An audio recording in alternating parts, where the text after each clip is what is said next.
Hello and welcome to the study place. तो आज इस वीडियो का सेकंड पार्ट पढ़ने वाले हैं, जिसमें है major communities, minor communities, drafting community and many more. ठीक है, तो चलो शुरू करते हैं पहले मेजर कम्युनिटी से। अब ये जो मेजर कम्युनिटी है, इसमें बहुत सारी मेजर कम्युनिटीज़ हैं, मतलब इसमें बहुत सारी कम्युनिटीज़ हैं। तो उनके हेड कौन कौन थे, इनका नाम याद रखना हमें।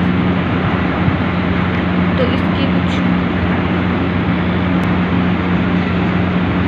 ट्रिक्स हैं जो मैं बताने वाली हूँ। ठीक है, अब यूनियन पावर्स कमेटी के हेड कौन थे? जवाहरलाल नेहरू थे। यूनियन कॉन्स्टिट्यूशन कमेटी के जवाहरलाल नेहरू थे। ठीक है, अब यहाँ पर ये नोटिस करो कि यूनियन नाम आ रहा है ना, उसमें जवाहरलाल नेहरू को हमको रखना है। ठीक है, तो यूनियन नाम आए तो आपको जवाहरलाल नेहरू का नाम याद रखना है। फिर उसके बाद आता है प्रोविंशियल कॉन्स्टिट्यूशन कमेटी। अब प्रोविंशियल नाम आ रहा है ना, तो आपको इसमें सरदार वल्लभ भाई पटेल का नाम याद रखना है। अब उसके बाद ड्राफ्टिंग कमेटी का तो सबको पता ही होगा, वो तो सबसे मेजर है, वो डॉक्टर B.R. अम्बेडकर उसके हेड थे।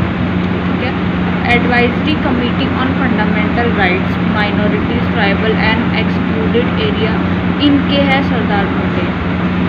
ठीक है, एडवाइजरी कमेटी है तो इसमें आएगा सरदार पटेल, और प्रोविंशियल में भी सरदार पटेल आएंगे।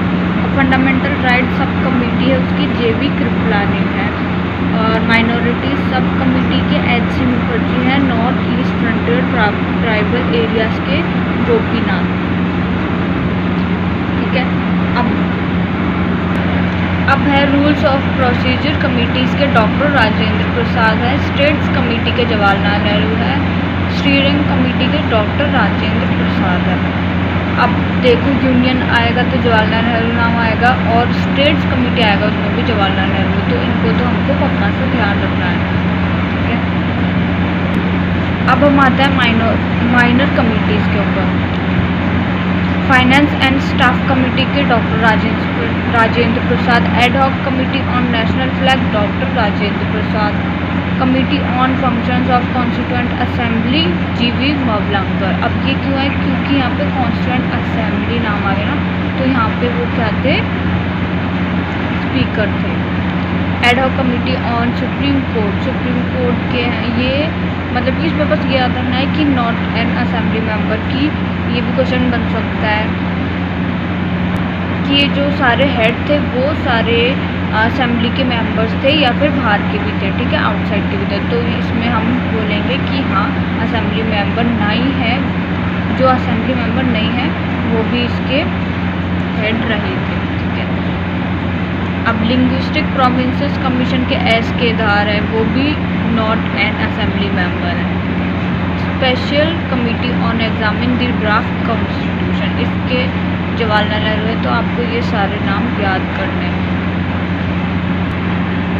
अब हम आते हैं ड्राफ्टिंग कमेटी के ऊपर। अब ड्राफ्टिंग जो कमेटी है वो सेटअप हुई थी अगस्त 29, 1947 को, और इसके हेड कौन थे? Doctor B.R. अम्बेडकर थे। हेड मतलब कि चेयरमैन। ठीक है, और बाकी के कितने मेंबर्स हैं इसके?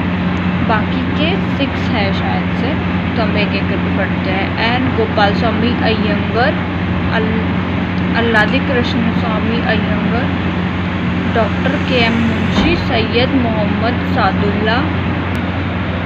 B.L. मित्तल थे, लेकिन उनकी हेल्थ की वजह से उन्होंने रिज़ाइन कर दिया था, तो उनको रिप्लेस करके कौन आया था? N. माधव राव।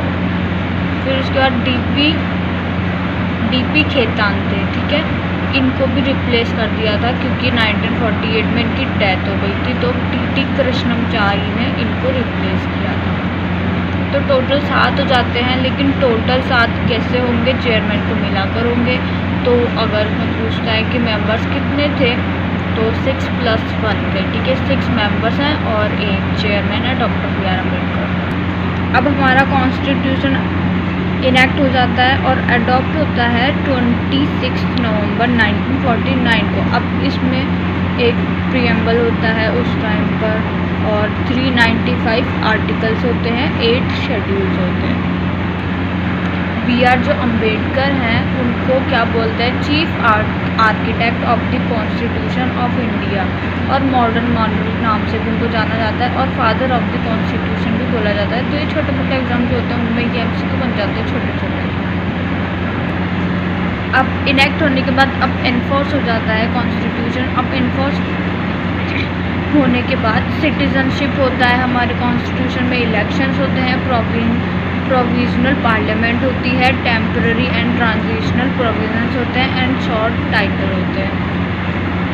अब ये एनफोर्स केम टू फोर्स मतलब कि फोर्स में कब आई थी? 26/1949 नवंबर में ही ये फोर्स में आ गई थी। अब उसके बाद क्या होता है, जो रिमेनिंग प्रोविजंस होते हैं ना, मतलब कि ये ऊपर वाले जो प्रोविजन अभी मैंने बताया सिटीजनशिप, इलेक्शंस वगैरह, वो इससे पहले होते हैं, और जो 26 जनवरी 1950 के बाद आते हैं वो बाकी के बाद में आ जाते हैं, ठीक है। और 26 जनवरी है उसको डेट ऑफ इट्स कमेंसमेंट बोला जाता है, और इसको रिपब्लिक डे भी बोलते हैं। अब 1930 में क्या हुआ था, पूर्ण स्वराज डे को सेलिब्रेट किया जाता था लाहौर सेशन में, क्योंकि उन्होंने पूर्ण स्वराज की मांग की थी। अब कुछ इम्पॉर्टेंट फैक्ट्स पढ़ लेते हैं। एलिफेंट है उसको अडॉप्ट किया गया symbol of constituent assembly. Constituent assembly का सिंबल क्या था? एलिफेंट। और VN राव है वो क्या है? लीगल एडवाइज़र थे। ये बहुत बार आया हुआ है, आपको याद रखना है कि लीगल एडवाइज़र कौन थे? VN राव। और HVR अय्यर ये सेक्रेटरी थे। SN मुखर्जी चीफ ड्राफ्ट्समैन थे कॉन्स्टिट्यूशन के। प्रेम बिहारी नारायण ये क्या है? कैलीग्राफर है इंडियन कॉन्स्टिट्यूशन। अब जो हमारा कॉन्स्टिट्यूशन है ओरिजिनल वर्जन वाला, उसको ब्यूटीफाई और डेकोरेट किसने किया है? नंदलाल बोस ने और व्योहार राम मनोहर ने। अब ओरिजिनल प्रियम्बल है उसको कैलीग्राफ किसने किया है? प्रेम बिहारी नारायण ने। इसने कॉन्स्टिट्यूशन को भी कैलीग्राफी में किया, ठीक है।